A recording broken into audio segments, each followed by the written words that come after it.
Hello friend, welcome to my YouTube channel. आज हम त्रिकोणमिति के कुछ क्वेश्चनों को आपके समझ लाए हैं। आज का पहला क्वेश्चन है कि एक छड़ की लंबाई का उसकी छाया से अनुपात एक संबंध कड़ी में 3 है, तो सूर्य का उन्नयन कोण क्या होगा। तो सबसे पहले हम एक छड़ बनाएंगे। यह हमारा AB एक छड़ हम ले लिए हैं और इसकी छाया बन रही है BC, ये छड़ की छाया है और ये सूर्य से कोण को हम थीटा मान लिए हैं। यहाँ कह रहा है क्वेश्चन में कि छड़ की लंबाई और छाया का अनुपात। तो छड़ की लंबाई को हम x मान सकते हैं और छाया को कड़ी में 3 x मान सकते हैं। तो त्रिकोणमिति का वह फलन जिसमें लंब और आधार दोनों आए, तो हम जानते हैं कि tan थीटा इक्वल टू होता है लंब बटे में आधार, यानी कि लंब का मान है x बटे में आधार का मान है कड़ी में 3x। x से x को हम कटा दिए तो आ गया tan थीटा बराबर 1 बटे कड़ी 3। और हम tan का ऐसा मान लेंगे जो 1 बटे कड़ी 3 के बराबर होगा। तो हम जानते हैं कि tan थीटा बराबर यह tan 30 अंश का मान है, यानी कि इस प्रकार से हम तुलना करेंगे तो थीटा का मान 30 अंश आ गया। यानी कि हम कह सकते हैं कि सूर्य का उन्नयन कोण जो बनेगा थीटा वह 30 अंश के बराबर बनेगा। दूसरा क्वेश्चन है, एक मीनार की जमीन पर छाया की लंबाई उसकी ऊंचाई के बराबर है। तो सबसे पहले हम एक मीनार बनाएंगे। तो एक मीनार हम बना लें। ये रहा हमारा एक AB मीनार है जिसकी जमीन पर छाया, ये जमीन पर छाया बन रहा है BC हमारा जमीन पर छाया बन गया। दोनों क्या है, एक दूसरे के बराबर है। अगर AB है x तो ये BC भी हमारा x ही होगा, क्योंकि ये जो लंबाई है उसकी छाया के बराबर है। तो पूछ रहा है कि सूर्य का उन्नयन कोण क्या होगा, यानी कि ये कोण पूछ रहा है कि सूर्य का उन्नयन कोण क्या होगा, थीटा का मान। तो हम वही प्रोसेस अपनाएंगे कि ऐसा फलन जिसमें लंबाई यानी कि लंब और आधार दोनों हो। तो हम ले लेंगे कि tan थीटा बराबर लंब बटे में आधार, लंब का मान भी x है और आधार का मान भी x है, यानी कि ये कट गया। तो tan थीटा बराबर हो जाएगा 1, या हम इसको लिख सकते हैं tan थीटा बराबर tan 45 अंश, क्योंकि हम जानते हैं कि tan 45 अंश का मान 1 के बराबर होता है। और इस तरह से हम तुलना करेंगे तो थीटा बराबर हो जाएगा 45 अंश, यानी कि हम कह सकते हैं कि सूर्य का उन्नयन कोण 45 अंश होगा। तीसरा क्वेश्चन है कि मैदान में खड़ी एक कार का 75 मीटर ऊंची मीनार से अवनमन कोण 30 अंश है। तो सबसे पहले हम एक मीनार बनाएंगे। तो ये हम ले लिए PQ, एक मीनार। ये हमारा धरातल है भूमि, जहां पर R नाम का कोई कार स्थित है और मीनार के शिखर से ये अवनमन कोण 30 अंश दे दिया है।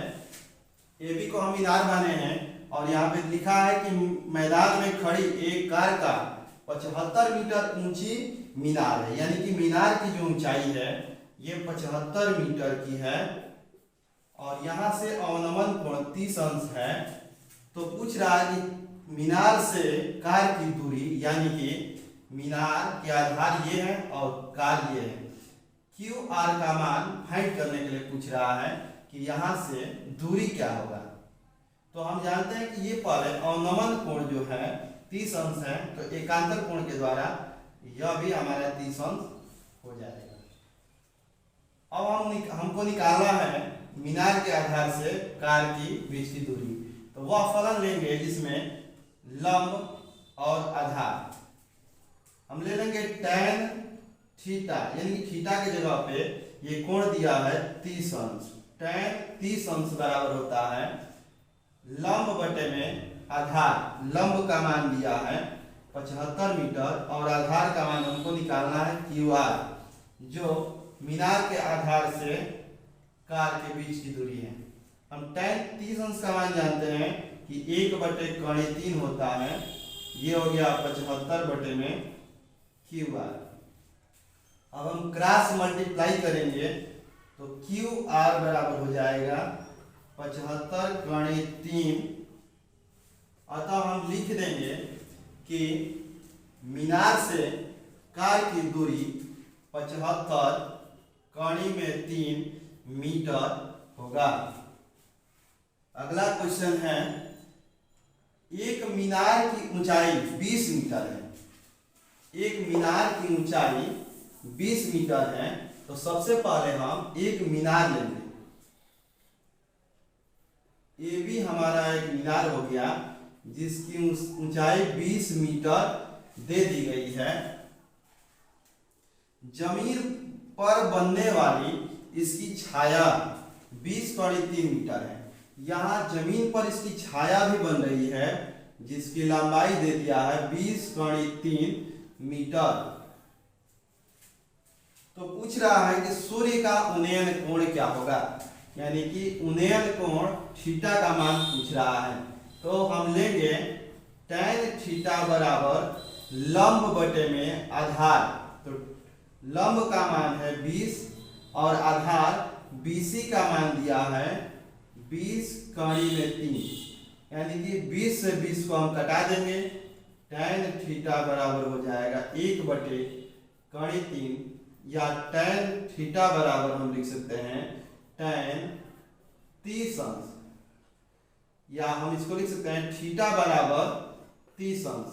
यानी कि हम बोल सकते हैं कि सूर्य का उन्नयन कोण थीटा जो होगा 30 अंश के बराबर होगा।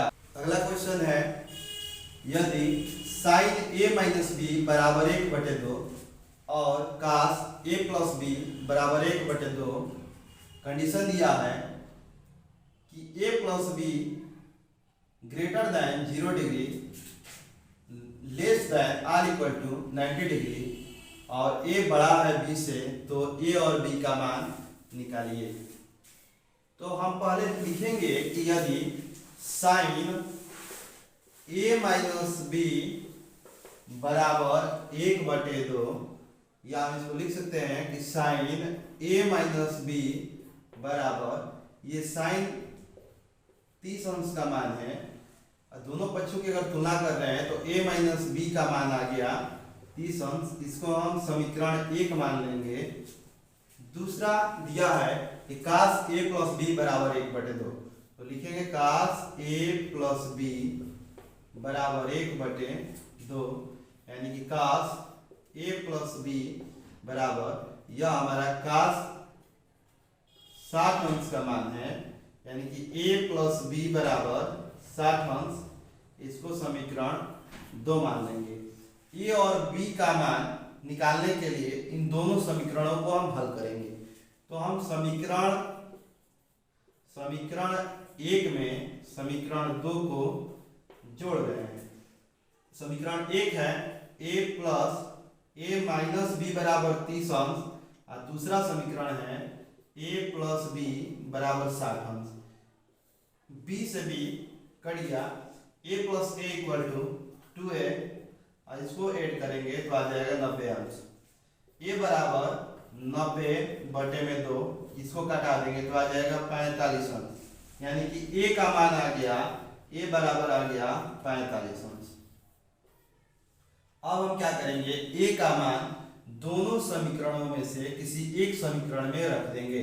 तो अगर a का मान समीकरण 2 में रखते हैं तो आएगा, a की जगह पे हम रख रहे हैं 45 प्लस b बराबर 60 अंश, तो b बराबर हो जाएगा 60 अंश माइनस 45 अंश, यानी कि b का मान आ जाएगा 10 में से 5 जाएगा 5, और यहाँ 5 में से 4 जाएगा 1, यानी यानी कि बी का मान आ गया 15 अंश।